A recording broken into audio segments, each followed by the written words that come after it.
Et si je te disais qu'à Rome, on pouvait tuer quelqu'un une deuxième fois, en effaçant son nom de la pierre? Pas une rumeur, une procédure. Le pouvoir ne le fait pas disparaître du monde. Il le fait disparaître de l'histoire. On retrouve des inscriptions martelées, des cartouches grattées, des visages détruits sur des statues et des monuments. Ce n'est pas l'usure, ce sont des coups, volontaires, répétés.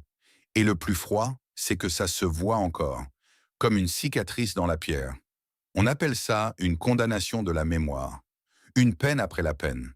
Tu ne punis pas seulement un homme, tu punis son existence publique, son image, son héritage, son droit d'être cité. Et c'est là que le dossier devient sale. Parce que le but n'est pas de faire disparaître un corps, le but c'est de faire disparaître un récit. Mais le vrai scandale, ce n'est pas la destruction, c'est la logique derrière. Effacer un nom, ce n'est pas casser une statue, c'est casser une réalité.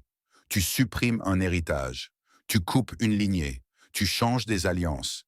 Et surtout, tu retires aux autres le droit de raconter une version différente. Parce qu'un nom gravé, c'est une preuve.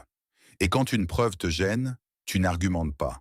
Tu l'abîmes, tu burines la face, tu grattes la lettre, tu laisses un trou là où le récit devait être. Et ce trou devient la nouvelle vérité. Pas parce qu'il explique, parce qu'il empêche de contredire. Dis-le franchement. Tu crois encore que les vainqueurs écrivent à l'histoire, ou tu acceptes que parfois ils la grattent au burin jusqu'à ce qu'il ne reste plus rien à contredire.